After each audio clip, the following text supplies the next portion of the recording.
Welcome dear students, आप सभी का स्वागत है आर एस सर के यूट्यूब चैनल पर। हम सब लाइव हैं एक नई क्लास के साथ में। ये जो क्लास आपकी होगी वो होगा स्ट्रेट लाइन का पार्ट नंबर सेकेंड। ठीक है, सरल रेखा का पार्ट नंबर सेकेंड हम आज की क्लास के अंदर डील करने वाले हैं। बहुत ही शानदार ये वाला सेशन आपका रहेगा और हम यहाँ पर क्लास नंबर 44 डील करने वाले हैं। मिशन 2021 का क्लास नंबर 44 आपके पास होगा। सारे के सारे बच्चे फटाफट से लाइव आ जाएं, फटाफट से सारे के सारे बच्चे लाइव आ जाएं। उसके बाद में स्टार्ट करते हैं आज का ये शानदार वाला सेशन आप लोगों के लिए। ठीक है, फटाफट से आ जाओ। चलो जी, अगर किसी बच्चे को अनअकैडमी लर्निंग ऐप का पता नहीं हो तो उसे बता दूं कि आप अपने गूगल प्ले स्टोर में जाके अनअकैडमी लर्निंग ऐप सर्च करिए। ऐसा आइकन आपको दिखेगा, वहां से आप डाउनलोड करके उसको इंस्टॉल करें। नाम, पता, फ़ोन नंबर, ईमेल आईडी सही भरने के बाद में आपको ये वाली कैटेगरी वहाँ पे चूज़ करनी है। और सर की सुबह वहाँ पर 8 बजे क्लास आती है। फिजिक्स की प्रैक्टिस अगर आपको करनी है तो सुबह 8 बजे सर की क्लास आती है, ज्वाइन करिएगा। अगर किसी बच्चे को अनअकैडमी पर प्लस का सब्सक्रिप्शन लेना हो तो 1 मंथ, 3 मंथ, 6 मंथ के चार्जेस ये हैं। लेकिन अगर आप ये वाला कोड अप्लाई करते हो तो इससे आपको 10% डिस्काउंट मिल जाएगा। ये हमारा टेलीग्राम चैनल है team space R S sir, जहाँ पर हर क्लास का PDF आपको प्रोवाइड करवा दिया जाता है। कोई भी अपडेट, कोई भी PDF आपको यहाँ पे प्रोवाइड करवा दिया जाएगा जो आपको देने लायक होगा। ये हमारी टीम है, टीम आर एस सर, जो आपके लिए तन मन धन से दिन रात आप लोगों के सपनों को पूरा करने के लिए, आपके घर वालों को सपनों को साकार करने के लिए ये वाली टीम दिन रात मेहनत कर रही है। ये हमारी टोटल क्लासेस की टाइमिंग है बेटा, स्क्रीनशॉट ले लेना। अगर कोई नया बच्चा हो तो स्क्रीनशॉट ले लेना। हाल फिलहाल में ही हमने हमारी जो सारी क्लासें हैं उनके अंदर नए नए टॉपिक स्टार्ट किए हैं।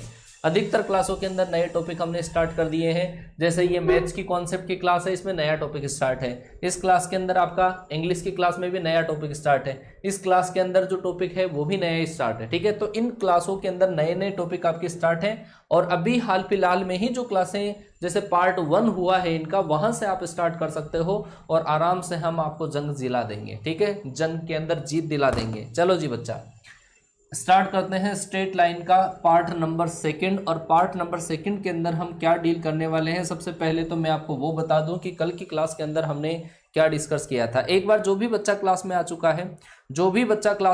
है, एक बार लाइक बटन को प्रेजेंट जरूर कर दें और I love my parents comment box में टाइप कर दें। उसके बाद में स्टार्ट करते हैं थोड़ा जोश के साथ में। ठीक है, थोड़ा जोश के साथ में। और अगर आपको लगता है कि यार ये टीम आपके लिए दिन रात मेहनत करती है, अगर आपको लगता हो, दिल से लगता हो ना कि यार इस टीम के साथ में हम दिल के साथ में जुड़े हुए हैं, ये टीम चाहे संडे हो चाहे मंडे हो कभी भी न तो छुट्टी करती है। और रेगुलरिटी जो क्लासेस की है आपने देख लिया होगा कि रेगुलरिटीज कैसी है, कॉन्सेप्ट कैसे हैं, प्रैक्टिस कैसी है। अगर आपको लगता हो, दिल से 1% भी आवाज़ आती हो कि यार इस टीम को, क्लास को शेयर करना चाहिए, क्लास को शेयर करके इस टीम को हम सपोर्ट कर सकते हैं, तो ज़रूर करिएगा। अदरवाइज सर कोई दिक्कत नहीं है, कोई दिक्कत नहीं। अगर कोई बच्चा सपोर्ट नहीं करना चाहता है टीम को तो सर कोई दिक्कत नहीं है, क्योंकि हमारी तरफ से कोई कमी नहीं छोड़ेंगे। हमारी तरफ से कोई कमी नहीं है। हम चाहते हैं कि हमारे बच्चे हमारा साथ दें और हम आपकी वजह से यहाँ पे खड़े हैं। और आप भी हमारी वजह से ऑफलाइन को छोड़कर जब क्लासें देख रहे होंगे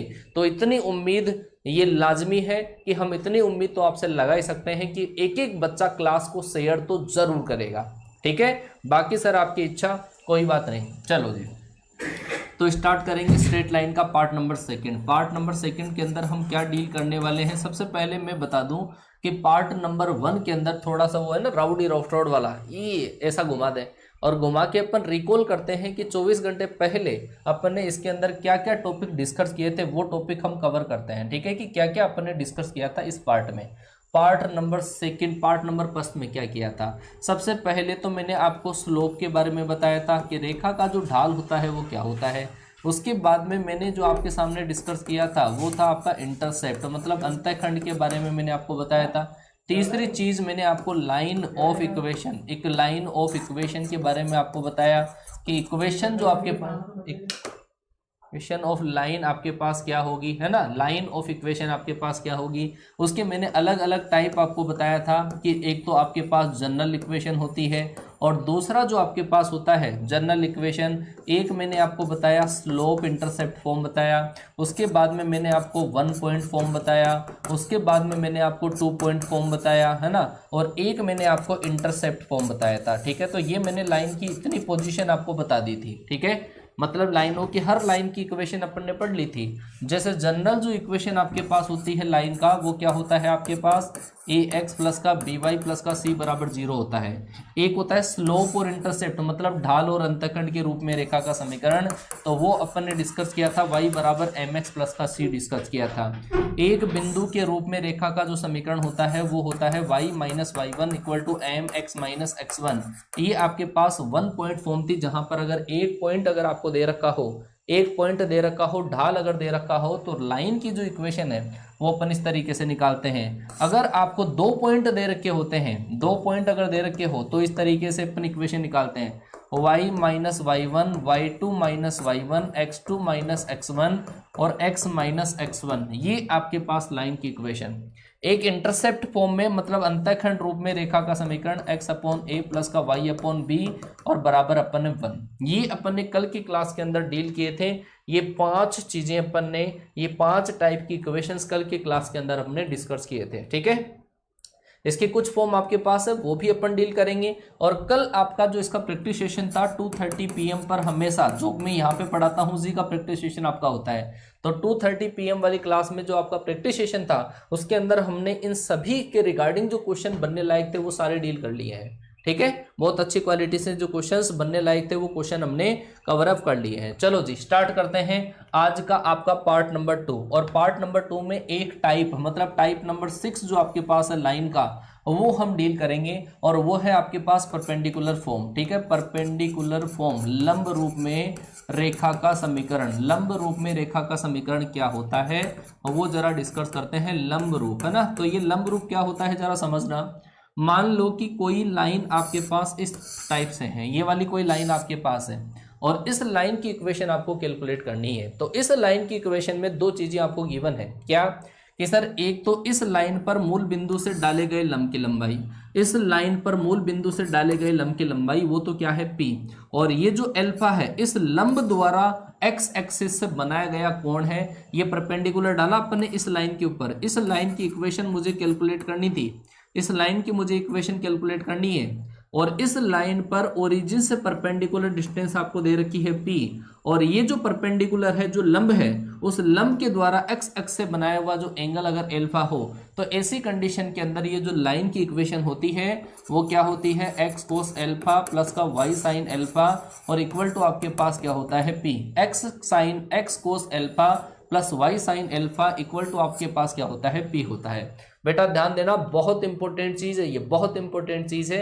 x cos alpha plus y sine alpha equal to P, ये आपके पास क्या होता है, ये होता है आपके पास परपेंडिकुलर फॉर्म में लाइन की इक्वेशन, अभिलंब रूप में रेखा का समीकरण। इस अभिलंब रूप की रेखा के समीकरण के अंदर ये जो अल्फा आपके पास होता है वो क्या होता है, angle made by this normal. ये नॉर्मल है आपके पास, ठीक है ना, ये क्या है, नॉर्मल। नॉर्मल मतलब अभिलंब, इस रेखा पर डाला गया अभिलंब है और अभिलंब द्वारा x एक्स के साथ में बनाया गया कोण। यहाँ पे हिंदी में लिख देता हूं मैं, अभिलंब द्वारा x एक्स से बनाया गया कोण। हमेशा ये वाली चीज विशेष तौर से ध्यान रखनी है आपको, अभिलंब द्वारा x एक्स से बनाया गया कोण, अभिलंब द्वारा x एक्सिस के साथ बना हुआ कोण, बना कोण। ठीक है, ये तो क्या है आपका अल्फा है। और P आपका क्या है, P है आपके पास रेखा पर मूल बिंदु से, रेखा पर मतलब ओरिजिन से परपेंडिकुलर डिस्टेंस, इंग्लिश वाले लिख लेना, लाइन पर ओरिजिन से परपेंडिकुलर डिस्टेंस, रेखा पर मूल बिंदु से डाले गए लंब की लंबाई, रेखा पर मूल बिंदु से डाले गए लंब की लंबाई, डाले गए लंब की लंबाई, है ना, ये आपके पास क्या होता है, P होता है। ठीक है, ये वाली चीज बेटा समझ में आ गई होगी प्रत्येक बच्चे को। ठीक है बेटा, आया कि नहीं आया समझ में, है ना। हाँ बेटा, मैं ट्रिक व्रिक सब बताऊंगा, एक बार पहले कॉन्सेप्ट समझो उसके बाद में ट्रिक बनती है।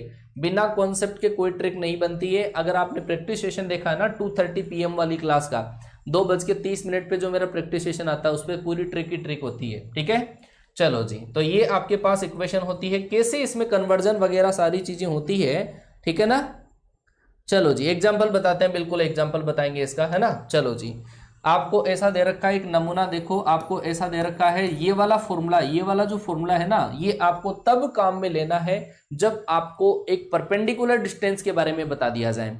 जब भी लंबवत दूरी अगर आपको दे रखी है कहीं पे भी, तब आपको ये वाला फॉर्मूला यूज करना है। ये वाली चीज ध्यान रखो। आपको ऐसा दे रखा है कोई भी लाइन पर मूल बिंदु से डाले गए लंब की लंबाई तो आपके पास है 5 इकाई है।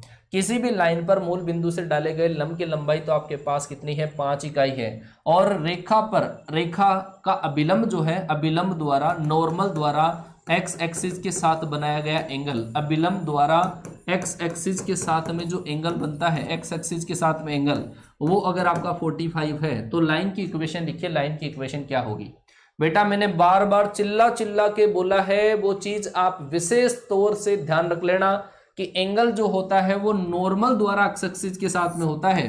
क्या होता है? नॉर्मल द्वारा एक्स एक्सिस के साथ में। ये लाइन की इक्वेशन निकालनी है और इस पर ओरिजिन से परपेंडिकुलर डिस्टेंस ये तो क्या होता है P, और ये अगर नॉर्मल है तो ये वाला जो एंगल होता है वो क्या होता है? अल्फा होता है।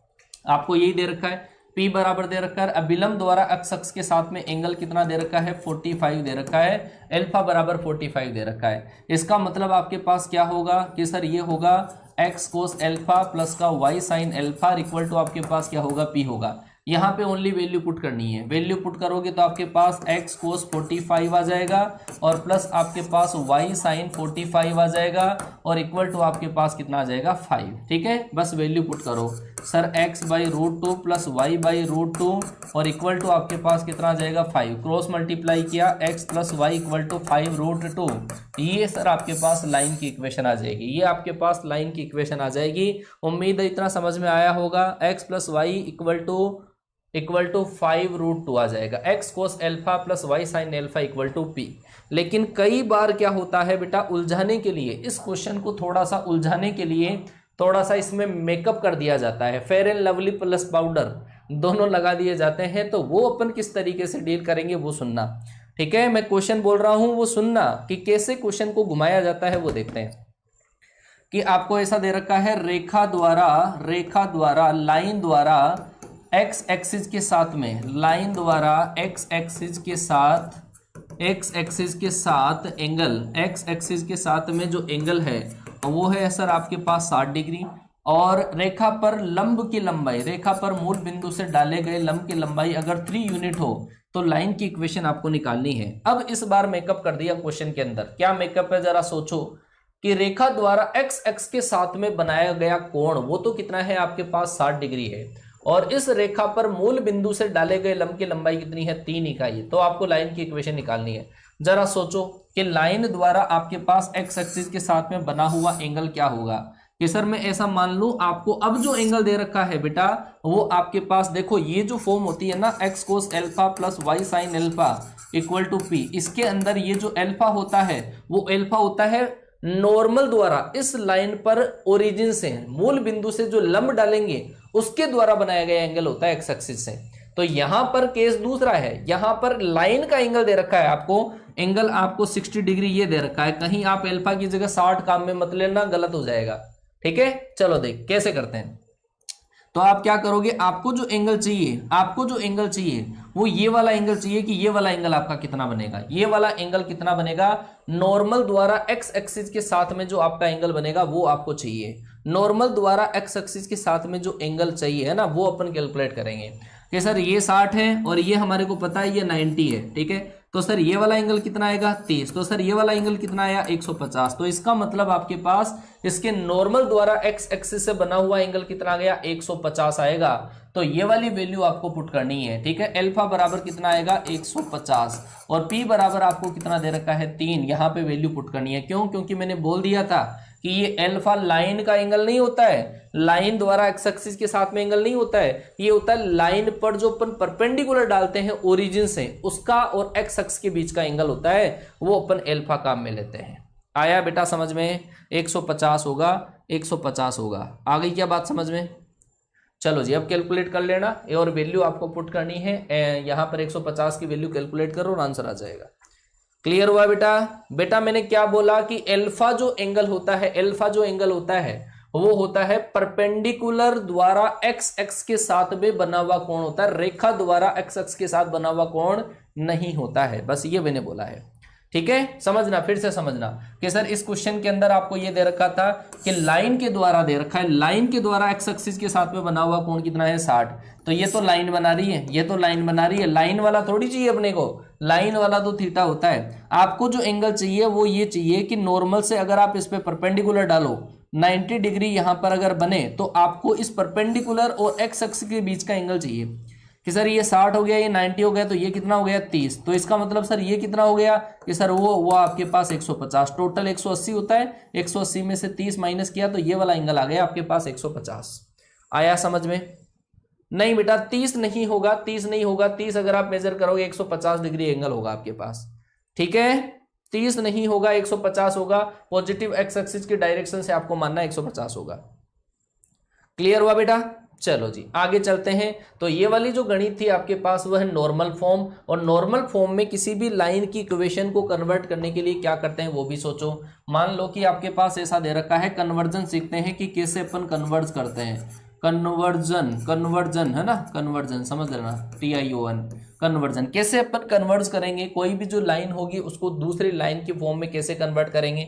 मान लो कि अगर आपके पास ये लाइन की इक्वेशन है ax प्लस का by प्लस का c बराबर 0, अगर आपको कन्वर्ट करना हो इसको नॉर्मल फॉर्म में, अगर कन्वर्ट करना हो इसको नॉर्मल फॉर्म में कन्वर्ट करना हो तो लिख लेना नॉर्मल या अभिलंब या परपेंडिकुलर फॉर्म। नॉर्मल फॉर्म में कन्वर्ट करने के लिए, नॉर्मल फॉर्म में कन्वर्ट अगर आपको करना हो, कन्वर्ट करने के लिए पहला स्टेप है कांस्टेंट को ट्रांसफर, कांस्टेंट जो आपके पास है कांस्टेंट को ट्रांसफर करो और उसको पॉजिटिव बना दो, ट्रांसफर प्लस उसको पॉजिटिव बना दो, ट्रांसफर को कांस्टेंट को ट्रांसफर करो उसको पॉजिटिव बना दो।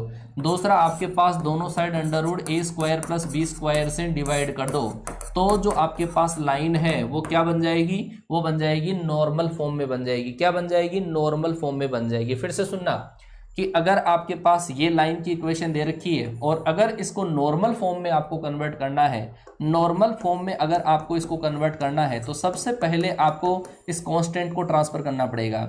मान लो कि कांस्टेंट को आपने ट्रांसफर किया और कांस्टेंट को ट्रांसफर करने से क्या गया माइनस, लेकिन ये होना किसका चाहिए प्लस का, तो आप माइनस से इसको मल्टीप्लाई कर दो, कांस्टेंट को ट्रांसफर करके पॉजिटिव बना दो इसको, तो ये आ जाएगा माइनस का ax माइनस का by और बराबर आपका क्या आ जाएगा c, और इसमें दोनों side under root a square b square से डिवाइड कर दो। जब आपने under root a square plus b square से इसको डिवाइड किया और under root a square plus b square से इसको डिवाइड किया और under root a square plus b square से आपने इसको डिवाइड किया, तो ऐसे केस में ये जो लाइन है ना अब क्या बन गई, ये वाली लाइन बन गई आपके पास x कोस alpha plus y sine alpha और इक्वल टू आपके पास क्या बन गया p बन गया। तो जरा देखो कि ये जो वैल्यू आपके पास होती है ये तो होता है p का वैल्यू, यहाँ पे ये जो टर्म आती है x के मल्टीप्लाई में वो होता है कोस एल्फा का, जो y के मल्टीप्लाई में जो टर्म आता है वो होता है आपका साइन एल्फा का। ठीक है, कंपैरिजन करना है, कंपैरिजन करोगे तो आपके पास आ जाएगा।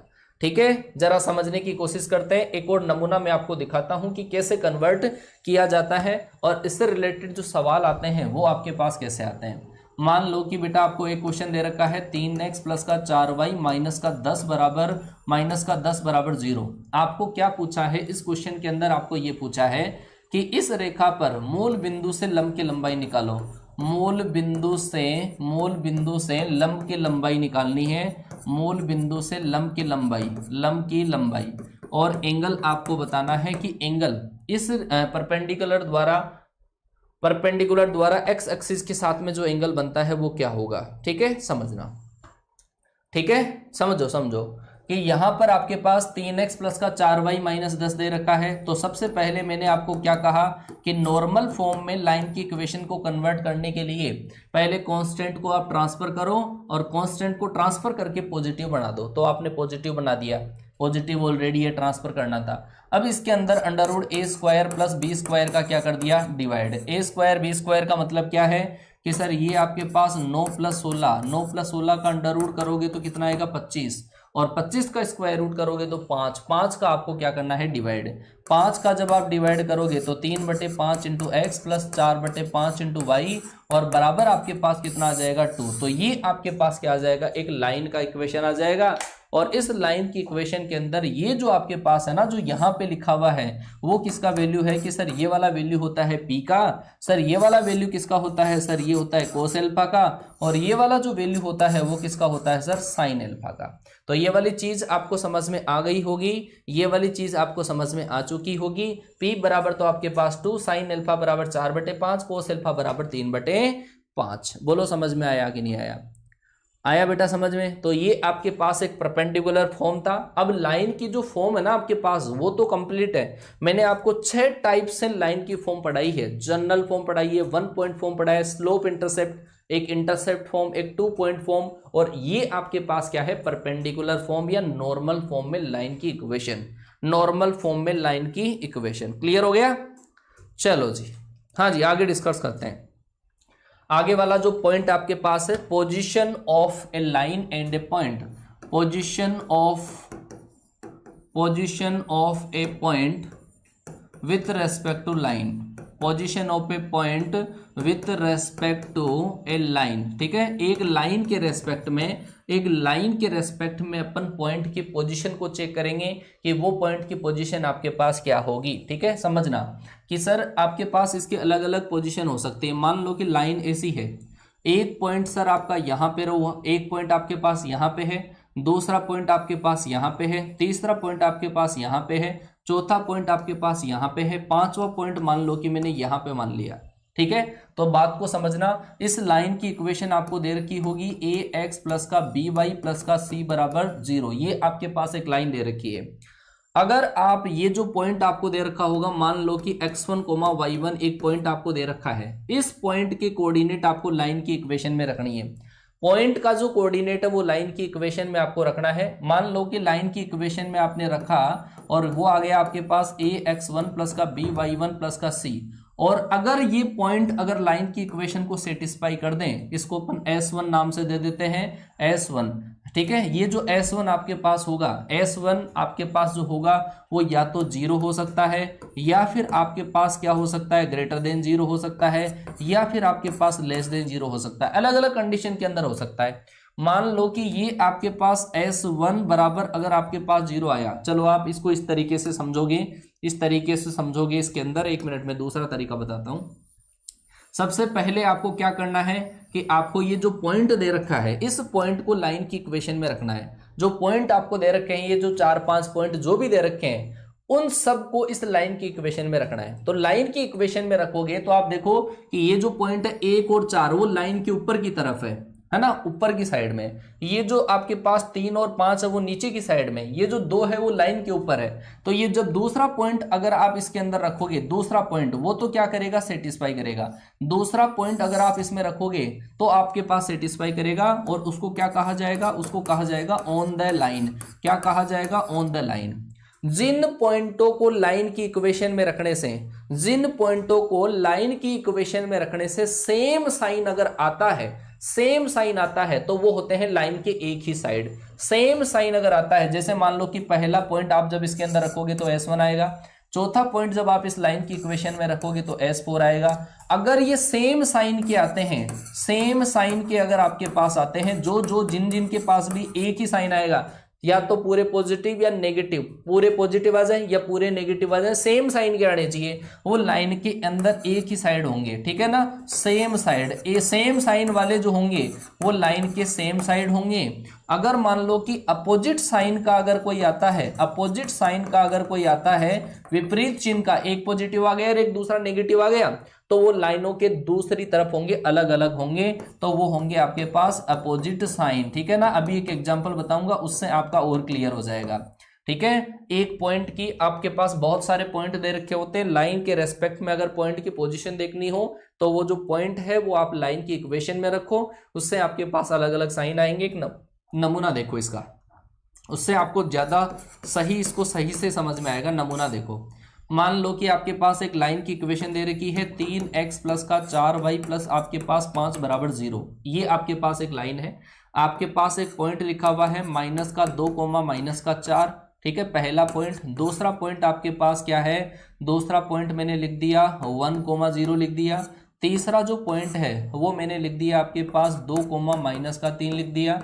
और चौथा जो पॉइंट आपके पास है, ऐसे बहुत सारे पॉइंट आपके पास हो सकते हैं। चौथा जो पॉइंट आपके पास है वो मैंने लिख दिया, चलो माइनस का 5,0 लिख दिया। ये मैंने 5 पॉइंट मान लिए इस लाइन के रेस्पेक्ट में। मैं इन सब की पोजीशन चेक करूंगा कि सबकी पोजीशन क्या होगी। तो पोजीशन चेक करने के लिए कोऑर्डिनेट लाइन की इक्वेशन में रखते हैं, साइन देखते हैं कि पॉजिटिव आया या नेगेटिव आया। समझना बात को पहले कि -2 और -4 रखोगे तो सर माइनस का 6, माइनस का 8 और प्लस का 5। बताओ ये पॉजिटिव आया कि नेगेटिव आया? कि सर ये पहले वाला जो है ना वो तो क्या आया, नेगेटिव। केवल साइन देखना है, वैल्यू नहीं देखनी, केवल साइन पॉजिटिव आता है कि नेगेटिव। 1,0 अगर सर आपने रखा तो कितना आएगा, 3 प्लस का 5। सर कितना आया, 8। कि सर पॉजिटिव आया कि नेगेटिव आया? तो पॉजिटिव आया सर। दूसरा पॉइंट को पुट किया तो पॉजिटिव आया। सर 2 रखा आपने तो कितना आया, 6। 3 रखा तो माइनस का 12 प्लस का 5। बोलो पॉजिटिव आया कि नेगेटिव? कि सर ये आया आपके पास नेगेटिव। ठीक है कि सर -5 और 0 अगर हम रखेंगे तो माइनस का 15 प्लस का 5। कि सर ये आपके पास क्या आएगा, नेगेटिव। बेटा जिन जिन के अंदर आपके पास सेम साइन आते हैं वो लाइन के सेम साइड होते हैं, जिनमें अपोजिट साइन आता है वो अपोजिट साइड होता है। तो देख लो कौन कौन से पॉइंट, अगर मैं कहूं कि कौन कौन से पॉइंट सेम साइड में है तो कमेंट करके बता सकते हो आप कि कौन कौन से पॉइंट लाइन के एक तरफ होंगे और कौन कौन से पॉइंट लाइन के दूसरी तरफ होंगे, विपरीत और होंगे। बोलो जी, बोलो भाई साहब फटाफट से बताओ। 1, 3, 4 बच्चे ने बोल दिया है कि 1, 3, 4 जो आपके पास होगा वो आपके पास सेम साइड होंगे। 1, 3, 4 आपके पास लाइन के सेम ही साइड होंगे। 1, 3, 4 जो आपके पास है, ये जो 3 पॉइंट है वो तो लाइन के सेम साइड होंगे और ये जो दूसरा वाला जो पॉइंट है वो अपोजिट साइड होगा। इनकी पोजीशन को अपन ऐसे बता सकते हैं कि ये लाइन है, 1 यहाँ पे हो गया, 3 यहाँ पे हो गया, 4 यहाँ पे। 1 वाला पॉइंट यहाँ पे, 3 वाला पॉइंट यहाँ पे, 4 वाला पॉइंट यहाँ पे, 2 वाला जो पॉइंट है वो अपोजिट साइड में होगा। ये आपके पास इन पॉइंटों की पोजीशन आ जाएगी। आ गई क्या बेटा, समझ में आया कि नहीं आया? 1, 3 और 4 तो सेम साइड होंगे लाइन के एक तरफ। वो तीनों की तीनों लाइन के ऊपर की तरफ भी हो सकते हैं या नीचे की तरफ भी हो सकते हैं। मैंने यहां पर केवल शो किया है आपके सामने। हाँ जी, आ गया समझ में? ठीक है, बहुत ही ईजी होता है, बहुत सिंपल होता है पॉइंटों की जब आप पोजीशन देखने चाहते हैं तो। ठीक है, आगे चलता हूं मैं। आगे वाला जो टॉपिक हम स्टार्ट करेंगे, यहां तक बेटा समझ में आ गया होगा कि कैसे अपन चेक करते हैं। ठीक है, कैसे हम चेक करते हैं। चलो जी, आगे वाला जो पॉइंट आपके पास है वो है आपके पास मोस्ट इंपोर्टेंट टॉपिक और angle between two lines. Angle between two lines, angle between two lines. दो लाइनों के बीच में अगर आपको एंगल निकालना हो तो वो एंगल किस तरीके से निकाला जाता है उसकी हम चर्चा करेंगे। ठीक है, उसकी हम चर्चा करेंगे कि सर एक लाइन तो हमारे पास AC है और दूसरी लाइन सर हमारे पास AC है। इस पहली लाइन की जो इक्वेशन है y बराबर m1x प्लस का c1 है और दूसरी जो लाइन आपके पास है y बराबर m2x प्लस आपके पास क्या है, c2 है। और दो लाइनों के बीच में दो टाइप के एंगल होते हैं। दो टाइप के कौन कौन से? कि सर ये भी दोनों लाइनों के बीच में एंगल है और सर एक एंगल आपके पास दोनों लाइनों के बीच में ये है। दो लाइनों के बीच में दो टाइप के एंगल होते हैं, एक एक्यूट एंगल और एक ओब्ट्यूस एंगल। जब दोनों के बीच में बराबर एंगल बनते हैं तो लाइंस परपेंडिकुलर होती है। तो दोनों लाइनों के बीच में जो एंगल होता है acute angle, acute angle, acute का मतलब होता है न्यून कोण जो होता है, कम वाला जो एंगल होता है उसी को दोनों के बीच में एंगल माना जाता है। ठीक है, एक्यूट एंगल जो होता है, न्यून कोण जो होता है उसी को दोनों लाइनों के बीच में एंगल माना जाता है। ध्यान देके सुन लेना ये बात कि सर एक एंगल तो 30 है, दूसरा 150 है, तो सर किसको मानेंगे? बताओ फटाफट से कमेंट करो कि अगर लाइनों के बीच में ये दो लाइनें आपके पास है, दो लाइनें आपके पास है, एक एंगल तो 30 है, एक 150 है, और अगर मैं पूछूं कि दोनों लाइनों के बीच में एंगल क्या है तो क्या बताओगे? कि सर हमारे को तो दोनों ही दिख रहे हैं, क्या बताओगे?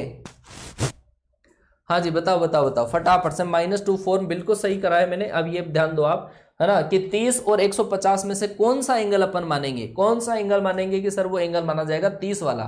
ठीक है, एक्यूट वाला एंगल माना जाएगा। ठीक है, चलो जी। तो अगर आपके पास दोनों लाइनों की पोजीशन ऐसी हो तो पहली लाइन का स्लोप अपन देखेंगे। पहली लाइन का ढाल m1 है और दूसरी लाइन का जो ढाल है वो आपके पास क्या है, m2 है। तो दोनों के बीच में जो एंगल होगा टेन थीटा, वो इस फॉर्मूले से निकाला जाएगा, tan theta equal to m1 minus m2 upon 1 plus m1 m2। क्या होगा, m1 minus m2 upon 1 plus m1 m2। ये आपके पास दोनों लाइनों के बीच में एंगल होगा। इसका मोड लगा देते हैं। इस मोड का चक्कर क्या है, तो इस मोड का चक्कर लिख देता हूं। ये जो मोड यहां पर मैंने लगाया है, मोड का मतलब क्या है, मोड का मतलब एंगल को पॉजिटिव लेंगे, और पॉजिटिव लेने का मतलब है एक्यूट एंगल ले लेंगे। क्या ले लेंगे, एक्यूट एंगल, मतलब न्यून कोण वाला जो कोण होगा वो लेंगे, क्योंकि अधिक कोण जब आ गया तो 90 से ज्यादा आएगा, और 90 से ज्यादा आते ही एंगल की वैल्यू माइनस में, तो मोड लगा के उसको क्या कर देंगे, प्लस का कर देंगे। ठीक है, चलो जी, अगर मान लो कि इसके अंदर कंडीशन बनाता हूं, पहली कंडीशन कि पहली रेखा और दूसरी रेखा अगर परस्पर लंबवत हो, पहली रेखा और दूसरी रेखा परस्पर 90 डिग्री पे हो, तो जब ये दोनों लाइनें 90 डिग्री पर होगी तब कंडीशन जो आपके पास लगेगी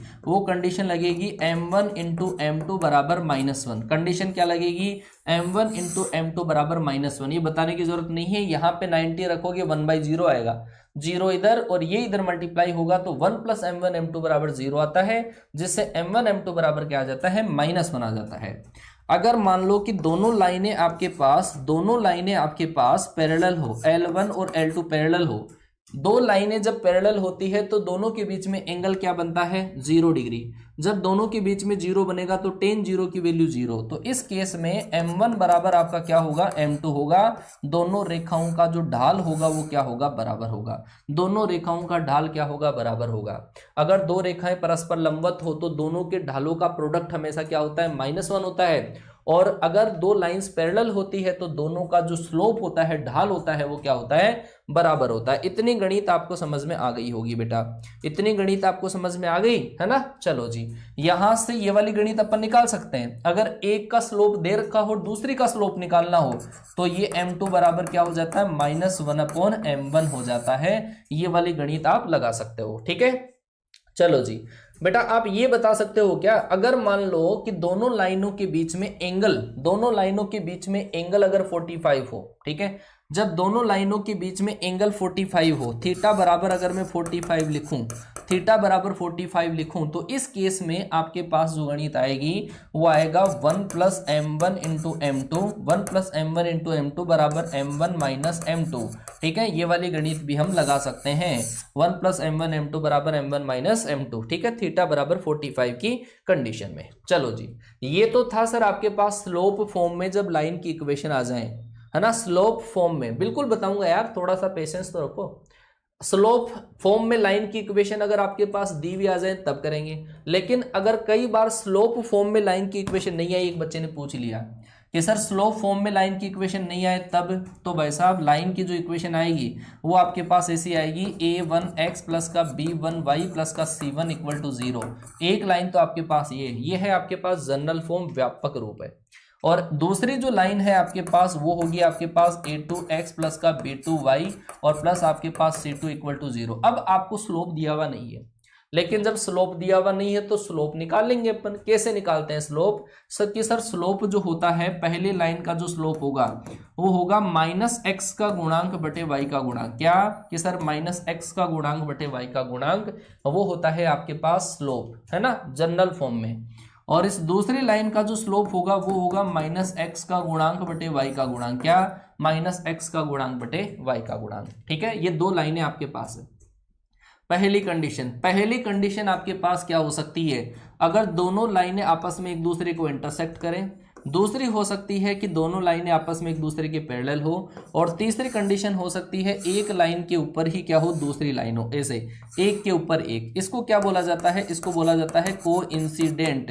क्या बोला जाता है, इसको बोला जाता है कोइंसिडेंट। इसको क्या बोला जाता है, इसको बोला जाता है पैरेलल लाइन, मतलब समांतर रेखाएं। और इसको क्या बोला जाता है, इसको बोला जाता है इंटरसेक्टिंग लाइंस, मतलब प्रतिच्छेदन रेखाएं, इंटरसेक्टिंग लाइंस। ठीक है, ये लाइनें।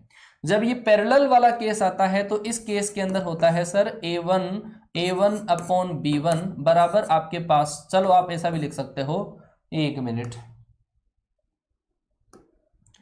ऐसा आप लिख सकते हो। अगर लाइंस आपके पास पैरेलल हो, लाइंस अगर आपके पास पैरेलल हो तो इसको आप ऐसा लिख सकते हो A1/A2 बराबर आपके पास B1/B2 और नॉट इक्वल टू C1/C2। अगर आपके पास ऐसी कंडीशन आती है तो लाइंस आपस में क्या होगी, पैरेलल होती है। कोइंसिडेंट के केस में तीनों ही बराबर होते हैं, A1/A2 बराबर B1/B2 बराबर C1/C2।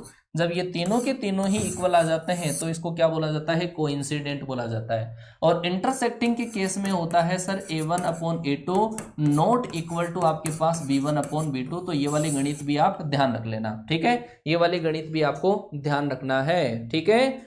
चलो जी, ये वाली चीज समझ में आ गई होगी बेटा।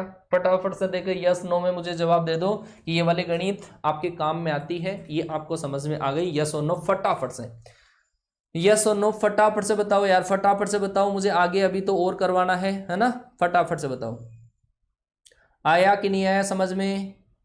हिंदी बता दो, हिंदी पैरेलल को मतलब समांतर, कोइंसिडेंट का मतलब संपाती, एक लाइन के ऊपर दूसरी लाइन हो उसको संपाती बोलते हैं। अब तुम्हारे को ये पैरेलल, ये तीन लाइन जो हिंदी इंग्लिश में बोल रहा हूं, ये तीन वर्ड ही याद नहीं हुए तो तुम क्या खाक तैयारी कर रहे हो है? हाँ बताते हैं, चलो जी। अगर मैं आपसे एक क्वेश्चन पूछता हूं कि एक लाइन सर आपके पास है x प्लस वाई माइनस का 1 इक्वल टू 0, एक लाइन तो ऐसी है, और दूसरी लाइन आपके पास है x माइनस वाई प्लस का 2 बराबर 0, तो आपको दोनों के बीच में एंगल बताना है। इन दोनों के बीच में आपके पास एंगल क्या होगा, दोनों लाइनों के बीच में एंगल आपके पास क्या होगा, ठीक है। ये मेरा पहला सवाल है, नमूने का पहला प्रश्न है, नमूने का प्रश्न पत्र देखा होगा, ये नमूना पहला नमूना है। दूसरा नमूना अगर मैं आपसे पूछ लूं कि आपके पास दूसरा नमूना सुनना, दूसरा नमूना ये है कि एक लाइन मेरे पास ऐसी है 3x माइनस 4y प्लस का 5 बराबर 0 के लंबवत रेखा का ढाल कितना होगा, कि लंबवत व समांतर रेखा का ढाल क्या होगा, ये अगर मैं पूछ लूं लंबवत व समांतर रेखा का ढाल, इसका आपको बताना है, ठीक है। लंबवत व समांतर रेखा का ढाल, ये जो गिवन इक्वेशन है, इस गिवन इक्वेशन के परपेंडिकुलर लाइन और पैरेलल लाइन का आपको स्लोप बताना है, ओनली स्लोप बताना है। बेटा जब भी आपको एंगल पूछ लिया जाए सबसे पहले अपन स्लोप निकालते हैं लाइन का, कि सर ये जो पहली लाइन हमारे को दे रखी है उसका स्लोप जो होगा वो माइनस एक्स का गुणांक बटे वाई का गुणांक, ठीक है, minus coefficient of x upon coefficient of y. दूसरी लाइन का जो स्लोप आपके पास होगा वो होगा सर प्लस का 1, और सर इन दोनों का यदि मैं प्रोडक्ट करता हूं, तो क्या आता है -1। इसका मतलब लाइंस जो होगी वो क्या होगी, परपेंडिकुलर होगी, लंबवत होगी। बोलो आया है? अच्छा, अब एक बच्चे ने लिख दिया सर इंग्लिश में भी लिखो है, अब तुम्हारा क्या किया जाए सर है, और क्या करूं? हाँ देखो जरा कि सर इन दोनों लाइनों के बीच में तो 90 डिग्री का एंगल है। अगर मैं पूछूं कि इसके परपेंडिकुलर लाइन, तो पहले इसका खुद का स्लोप तो निकालो। पहले सर इसका जो स्लोप है, इस लाइन का स्लोप वो होता है माइनस एक्स का कोफिशिएंट अपॉन वाई का कोफिशिएंट, माइनस एक्स का गुणांक बटे वाई का गुणांक। तो सर इसका जो ढाल आपके पास होगा वो कितना होगा, 3/4। क्या आएगा, 3/4 आएगा। अगर मैं बात करूं आपके पास, जैसे कोई भी लाइन अगर आपके पास ऐसी है, ये वाली लाइन दे रखी है 3x माइनस का 4y प्लस का 5, और इसके परपेंडिकुलर लाइन अगर लिखनी हो तो इसके स्लोप का उल्टा करके माइनस कर दो, स्लोप का उल्टा करके माइनस, तो परपेंडिकुलर का स्लोप तो कितना होगा, माइनस का 4/3। परपेंडिकुलर का स्लोप तो क्या होगा, -4/3। और पैरेलल के स्लोप की अगर मैं बात करूं, पैरेलल के स्लोप की अगर बात करूं तो सेम होता है 3/4। पैरेलल का स्लोप सेम होता है, परपेंडिकुलर का स्लोप, लंबवत का जो ढाल होता है, उल्टा करके माइनस लगाने से आता है। क्या आ जाता है, उल्टा करके माइनस करने से आपके पास आ जाता है। ठीक है, क्लियर हुआ बेटा? बिल्कुल बिल्कुल बिल्कुल, ठीक है। m1 बराबर -1 कैसे होगा, कल की क्लास के अंदर आए थे क्या बेटा? कल की क्लास में नहीं आए तो समझ में नहीं आएगा। ठीक है, चलो जी आगे अपन डिस्कस करते हैं इसी पर। अब आपकी क्लास के लिए एक top most topic, perpendicular and parallel line. एक गिवन लाइन के, गिवन लाइन अगर आपके पास है, उसके पैरेलल एंड परपेंडिकुलर लाइन अगर आपको लिखनी हो तो वो कैसे लिखी जाती है। और एनडीए में यहां से सवाल पुटअप होने का इस स्ट्रेट लाइन वाले पोर्शन में से ये मान के चलो 100% चांस है, 100% चांस है। अब जो मैं टॉपिक ले रहा हूं यहां से क्वेश्चन पुटअप होता है।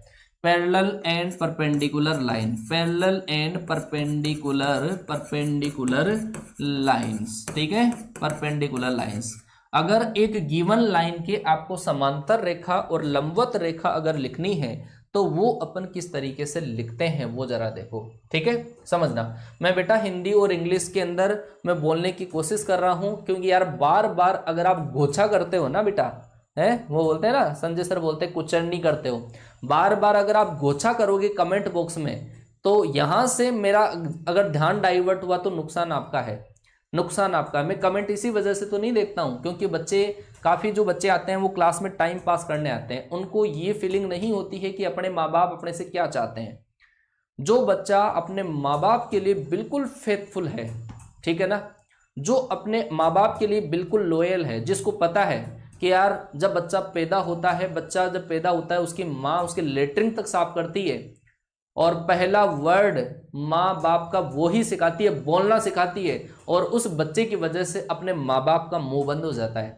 वो क्यों? क्योंकि वो बच्चा जब समाज में काम ही ऐसे करता है, माँ बाप ने पूरी सुविधा दे रखी, ले तो फोन ले, रिचार्ज करवा देते हैं, पढ़ बढ़िया तरीके से, है इतनी बढ़िया टीम आपके साथ में लगी हुई है, लाखों रुपए जिस माँ बाप के पास में नहीं है, लेकिन फिर भी वो बच्चा कमेंट के अंदर ऐसी बातें जब बोलता है कि ये कराओ वो कराओ, फालतू की बातें जब करता है, तो उस बच्चे का सिलेक्शन, मैं नहीं मानता कि उस बच्चे का सिलेक्शन हो सकता है, क्योंकि आपका जो ध्यान है वो कमेंट बॉक्स में है, आपका ध्यान कमेंट करने में है, ध्यान यहाँ पे होना चाहिए। यहाँ पे जब ध्यान होगा उसी बच्चे का सिलेक्शन हो सकता है, अदरवाइज भूल जाना बेटा सिलेक्शन का।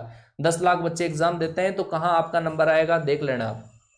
चलो जी, तो पैरेलल एंड परपेंडिकुलर लाइंस के लिए मैं आपको कुछ तो लॉजिक बताऊंगा, कुछ शो ट्रिक आपको बताऊंगा। शो ट्रिक इसकी बहुत ज्यादा फायदेमंद है। शो ट्रिक अगर आप इसकी सीखने की कोशिश करोगे तो बहुत फायदा आपको होगा, ठीक है। चलो समझना कि बेटा अगर आपको एक लाइन अगर दे रखी है, ये वाली लाइन अगर आपको दे रखी है, जरा समझने की कोशिश करना कि सर ये वाली लाइन आपके पास ax प्लस का by प्लस का c बराबर 0, ये लाइन आपके पास दे रखी है ax प्लस का by प्लस का c बराबर आपके पास 0 है, ठीक है। अभी भी मतलब यार बच्चों की वही गणित है, इतना मैंने बोल दिया उसके बाद में भी वही गणित है, कमेंट करे जाओ, मरो तुम मरो यार।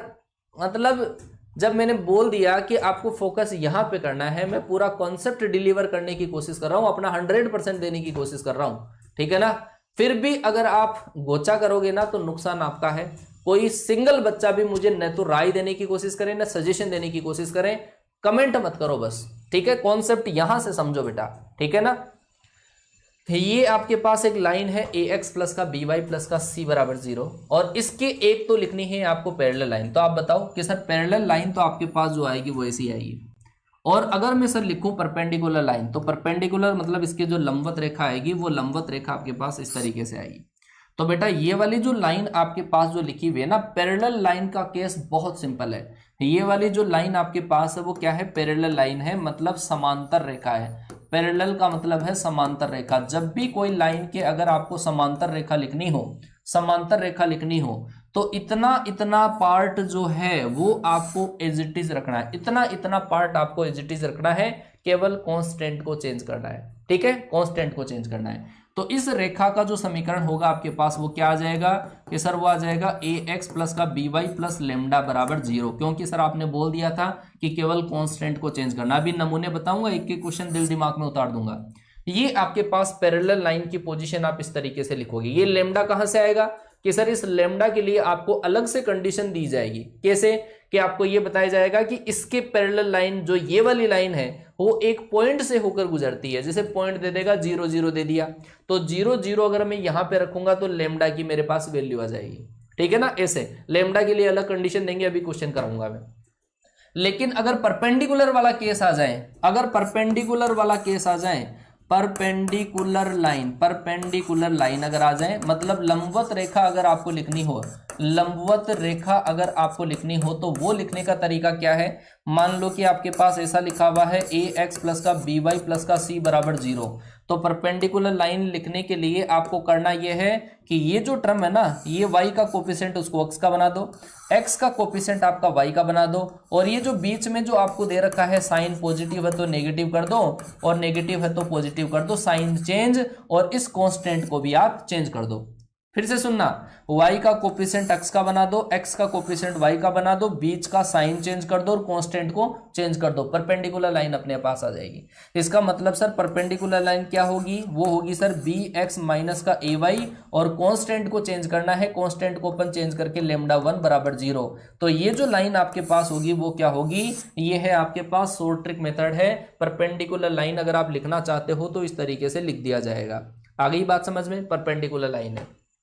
इसमें λ1 कहां से आएगा सर, ये λ1 के लिए भी बोला जाएगा कि इस रेखा के लंबवत रेखा ये वाली जो है वो एक पॉइंट से पास होती है, वो उस पॉइंट के कोऑर्डिनेट रख के अपन कैलकुलेट करेंगे। तो ये वाली चीज आप स्क्रीनशॉट ले सकते हो इसका, या मैं पीडीएफ आपको दूंगा, आप लिख लेना। अभी मैं क्वेश्चन करवाता हूँ, वो क्वेश्चन देखना आप तो, और क्वेश्चन से आपको फटाक से समझ में आ जाएगा कि ये तो सर बहुत ज्यादा शॉर्ट ट्रिक है, ये हमारे समझ में आ गया है। ठीक है, चलो जी आगे मैं नमूने करवाता हूं। इसके नमूने देखो आप, कैसे पैरेलल एंड परपेंडिकुलर लाइन लिखी जाती है। नमूना देखो, नमूना देखो, नमूना कि सर एक लाइन ऐसे लिखी हुई है 3x प्लस का 4y और प्लस आपके पास 6 बराबर 0, ये लाइन है। सबसे पहला काम है सर आपको पैरेलल लाइन लिखनी है, समांतर रेखा जो बिंदु -1,2 से गुजरती है। समांतर रेखा, इस रेखा के समांतर रेखा जो -1,2 से गुजरती है। दूसरी चीज लंबवत रेखा, लंबवत रेखा जो आपको लिखनी है वो आपके पास 2,-3 से होकर गुजरती है। ऐसा क्वेश्चन आ गया, इस रेखा के लंबवत रेखा जो 2,-3 से गुजरती है, एक समांतर रेखा जो -1,2 से। डायग्राम भी आपके माइंड के अंदर होना चाहिए कि सर एक लाइन आपने दे रखी है, ये वाली लाइन दे रखी है। दो तरीके हैं हालांकि इसके, लेकिन मैं आपको शॉर्ट वाला तरीका बता रहा हूं, उससे क्वेश्चन सिंपल रहते हैं। कि सर ये लाइन आपने दे रखी है, ये लाइन है सर 3x प्लस का 4y प्लस का 6। सर इसके समांतर रेखा क्या होगी कि आपने बोला कि सर इतना इतना पार्ट तो इसका सेम रहना चाहिए। इसका मतलब 3x प्लस का 4y प्लस लेमडा बराबर 0। और आपने ये भी बोल दिया कि सर ये जो लाइन है, इस लाइन ये कहां से गुजरती है कि सर इस लाइन के ऊपर एक पॉइंट दे रखा है -1,2 कि सर पॉइंट जो होता है वो लाइन की इक्वेशन को सेटिस्फाई करता है। करा दो सेटिस्फाई, लेमडा की वैल्यू निकाल दो कि सर ये पॉइंट जब सेटिस्फाई कराओगे तो कितना आएगा, -3। x की जगह मैंने -1 रखा, y की जगह 2 रखोगे तो +8 और प्लस लेमडा बराबर 0। तो इससे लेमडा बराबर कितना आया बेटा, लेमडा बराबर आ गया -5। ये लेमडा बराबर -5 यहां पे रख दो, आपका काम हो गया, पैरेलल लाइन आ गई। तो पहले क्वेश्चन का जो आंसर आपके पास आया वो कितना आया, 3x प्लस 4y -5 बराबर 0। बेटा आ गया होगा, 3x प्लस 4y -5 बराबर 0। अब कमेंट कर सकते हो, स्टडी से रिलेटेड आप कमेंट करो यार, कुछ भी कमेंट करो, समझ में आया नहीं आया वो सहन है, लेकिन बीच में जब गोचा करते हैं ना, ये कर लो वो कर लो, तो वो वाली हाँ वो सहन नहीं होता है। चलो जी, तो अगर अब आपको परपेंडिकुलर लाइन लिखनी हो तो परपेंडिकुलर लाइन कैसे लिखेंगे बेटा। परपेंडिकुलर लाइन के लिए देखते हैं इस दूसरे क्वेश्चन के लिए। परपेंडिकुलर के लिए बेटा ये वाली लाइन आपको दे रखी है, ये क्या है 3x प्लस का 4y और प्लस का 6 बराबर 0। अगर मैं लिखूं परपेंडिकुलर लाइन तो बेटा क्या कहोगे आप कि सर आपने इन दोनों को इंटरचेंज करना बताया, बीच का साइन चेंज कर दो। तो इंटरचेंज किया आपने तो कितना आया कि सर ये आ जाएगा, 4 को तो इधर लाए, 3 को उधर लेके गए, और बीच का साइन आपने प्लस का था तो माइनस, माइनस का तो प्लस, और कांस्टेंट इसके अंदर आपने जोड़ दिया, ये परपेंडिकुलर हो गई। लेकिन सर इसमें लेमडा कि सर ये जो लाइन है ना, ये वाली लाइन, इसके ऊपर भी एक पॉइंट है, वो कितना है 2,-3, ये पॉइंट है। तो ये 2,-3 इसको सेटिस्फाई करेगा। 2,-3 रखोगे तो कितना आएगा, 8 + 9 + लेमडा बराबर 0। इससे लेमडा बराबर कितना आया, -17, और -17 यहां पे रखोगे तो 4x - 3y - 17 बराबर 0। ये क्या हो गई, आपकी परपेंडिकुलर लाइन हो गई। बोलो भाई समझ में आया कि नहीं आया बेटा, समझ में आया कि नहीं आया। इतना दिल से पढ़ा रहा हूं यार, दिल से पढ़ा रहा हूं। अब तो कम से कम लाइक शेयर ये तो कर दिया करो यार क्लास को, है ना। अभी कोई बात नहीं है, आप क्लास को शेयर नहीं कर पाओ, आपका ध्यान कंसंट्रेशन पूरा यहाँ पे है, लेकिन जब भी क्लास स्टार्ट हो तो थोड़ा सा ध्यान रखा करो। इस टीम को सपोर्ट करने के लिए क्लास को शेयर कर दिया करो बिना कहे ही, ठीक है। हाँ जी, समझ में आया, yes no yes no yes no, फटाफट से बता दो कि सर समझ में आया कि नहीं आया, समझ में आया कि नहीं आया, फटाफट से बताओ। इतनी चीज समझ में आ गई क्या, इतनी चीज समझ में आ गई, परपेंडिकुलर एंड पैरेलल लाइन समझ में आ गई, है ना। चलो जी बहुत बढ़िया बेटा, ये चाहे आप ये मान के चलो कि ये क्वेश्चन जो है ना, जो मैंने आपको बताया है, इस क्वेश्चन को इतने तरीके से घुमाया जाएगा जिसकी हद होगी, इतने तरीके से घुमाया जाता। बहुत तरीकों से इसको घुमाया जाता है। और अगर जो बच्चा एनडीए की तैयारी कर रहा है ना, जो बच्चा एनडीए की तैयारी कर रहा है, इस टॉपिक को क्लियर कर लेना, आपका एक सवाल पक्का यहां से पूछेगा, गारंटी है, लिख लो, एक सवाल यहां से जरूर आपको पूछेगा, ठीक है, चाहे प्रीवियस ईयर के पेपर उठा के देख लो। चलो जी, अब मैं भी आपको घुमाने की कोशिश करता हूं, चलते हैं स्विट्जरलैंड चलते हैं और क्वेश्चन को घुमाते हैं। एक और नमूना जरा देखना और आप किस तरीके से घूमते हो। चलो जी देख लेते हैं कि सर ये लाइन आपको दे रखी है 2x माइनस का 3y बराबर आपको क्या दे रखा है 10। 2x माइनस का 3y बराबर 10 के लंबवत रेखा के परपेंडिकुलर लाइन, इंग्लिश में भी बोल रहा हूं है ना, कि लंबवत रेखा जो x एक्स पर 3 इकाई का अंतःखंड काटती है, x एक्सिस पर 3 इकाई का अंतःखंड काटती है, 3 इकाई का इंटरसेप्ट कट करती है, का अंतःखंड काटती है, का समीकरण बताओ भाई कितना होगा। 3 इकाई का अंतःखंड काटती है, उसका समीकरण बताओ क्या होगा, बताओ बेटा। इस रेखा के लंबवत रेखा जो x अक्ष पर 3 इकाई का 3 यूनिट का इंटरसेप्ट कट करती है, बताओ क्या होगा, क्या होगा सही जवाब। अब भाई साहब घुमा दिया क्वेश्चन में कि सर ये 3 इकाई का अंतःखंड काटेगी। जरा एक बार थीम बनाते हैं, क्वेश्चन की थीम कैसी है भाई, x अक्ष पे 3 इकाई का अंतःखंड काट रहा है, तो लाइन जो होगी आपके पास, मान लो आप कैसे भी मान लो लाइन को, मान लो कि मैंने लाइन को सर एक्चुअल में ये वाली लाइन आपको दे रखी है, इसके परपेंडिकुलर लाइन जाएगी, एक रेखा जाएगी और ये x अक्ष पे 3 इकाई का अंतःखंड काटेगी। अरे भाई साहब हमारे को मत घुमाओ, ये 3 इकाई का अंतःखंड काटेगी तो ये पॉइंट कितना मिल गया 3,0।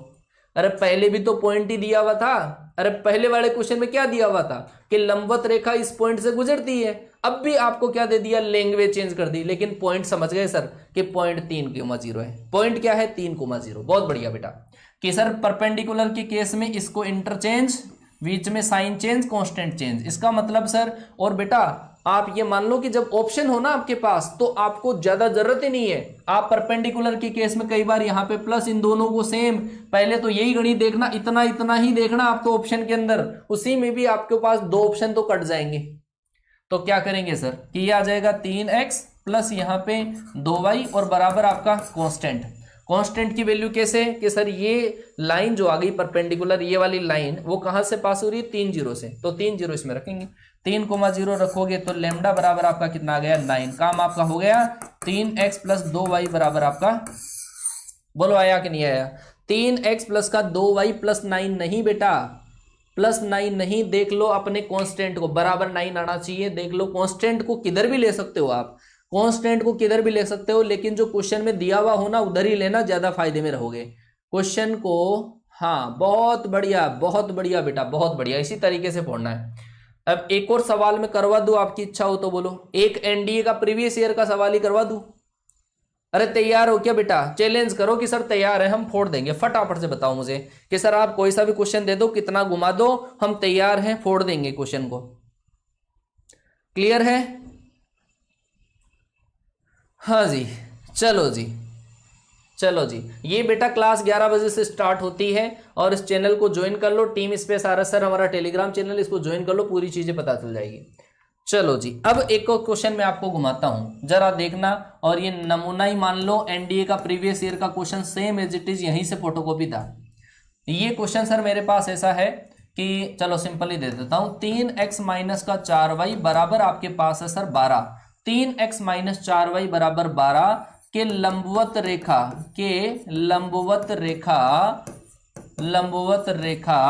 अक्षों के साथ 5 इकाई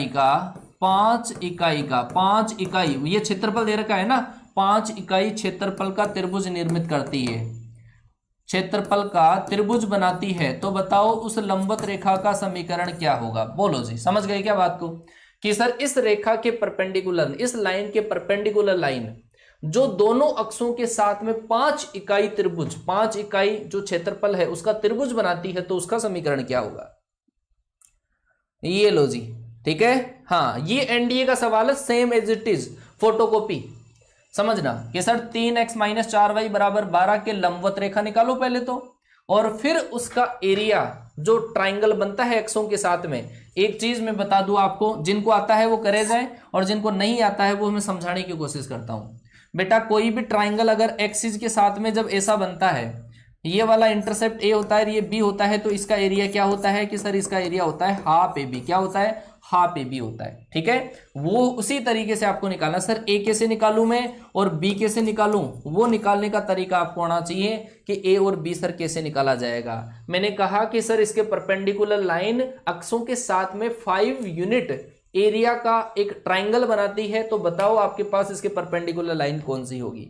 बच्चे ने जवाब दे दिया, बच्चे ने जवाब दे दिया। देखते हैं बेटा, आपने इतना तो कर लिया कि सर परपेंडिकुलर लाइन की केस में इसको इधर बीच का साइन चेंज कि सर कैसे, कि सर 4x प्लस का 3y और कांस्टेंट को क्या मान लिया, चलो मैंने k मान लिया, लेमडा नहीं माना। ये वो लाइन है, ये वो लाइन है जिसकी इक्वेशन मेरे को चाहिए। इतना तो आ गया सबको, k की वैल्यू बस। अब आप ये देखो कि अगर ये लाइन एक्सिस के साथ में जो ट्राइंगल बनाए, ये वाली ट्राइंगल, इसका एरिया दे रखा है, तो इसका एरिया कैसे निकालते हैं? इसके अंदर होता है सर आपके पास हाफ ए बी। इसका एरिया क्या होता है? Half A B. ए कैसे निकाला जाता है? ए निकालते हैं सर y बराबर 0 करके। जब y बराबर 0 करोगे तो x की जो वैल्यू आती है कितनी, k/4, यही होता है x एक्सिस का इंटरसेप्ट। क्या होता है? x एक्सिस का इंटरसेप्ट। तो ये वाला कितना आएगा? k/4 आएगा। ठीक है, अगर मैं x बराबर 0 करता हूं तो y बराबर कितना आएगा सर, कि सर y बराबर आएगा k/3। अरे ये होता है y एक्सिस का इंटरसेप्ट, किसके बराबर? b के बराबर, कि सर ये कितना आया? k/3। बहुत आसान हो गया सर। तो इन दोनों का आपके पास 1/2 इंटू k/4 इंटू k/3 बराबर एरिया, और कितना है सर? एरिया 5। ठीक है, अब आप कर लो, k की वैल्यू निकालो। k की वैल्यू यहाँ पे पुट कर दो, 4 × 12 24, इसको मल्टीप्लाई कर दो, 120 आएगा सर। k स्क्वायर बराबर 120 आ गया, तो सर k बराबर √120, √120 आएगा k की वैल्यू। k बराबर √120 आएगा, यहां पे √120 रखो, आंसर आपका आ जाएगा। मैंने आपको पहले डिस्कस करवा दिया है कि कैसे निकालते हैं कोई भी लाइन का अक्षों के साथ में जो ट्राइंगल बनता है उसका एरिया कैसे निकालते हैं, ये मैंने बोला था। अरे बोला कि नहीं बोला? आ गई क्या बात समझ में? मैंने बोला था आपको। ठीक है, क्लियर हुआ? चलो जी, बहुत बढ़िया, बहुत बढ़िया। एरिया इस तरीके से निकालते हैं। एक बार तो x बराबर 0 रखो, y की वैल्यू निकालो, y बराबर 0 रखो, x की वैल्यू निकालो, 1/2 इंटू वो, आपके पास क्या आ जाएगा? एरिया आ जाएगा। ठीक बेटा, चलो जी, अब मेरी क्लास का टाइमिंग हो चुका है, और हमेशा की तरह प्यार एंड सपोर्ट कमेंट बॉक्स में मुझे दिख जाना चाहिए। और 2:30 PM पे जो बच्चा क्लास में नहीं आएगा, ध्यान रख लेना, एक एक बच्चे को 2:30 PM पर मैं मैथ्स का प्रैक्टिस सेशन कराऊंगा बेटा, और क्लास में एक एक बच्चा मुझे प्रेजेंट हो जाना चाहिए। एनडीए प्रीवियस ईयर के क्वेश्चंस के साथ में आज का सेशन कराऊंगा। क्लियर है? चलो जी, बहुत बढ़िया, मिलता हूं आपसे नेक्स्ट क्लास में। तब तक के लिए टाटा बाय बाय, जय हिंद। अगली क्लास आने की है संजय सर की, तो उसमें भी आप एंजॉय करिएगा।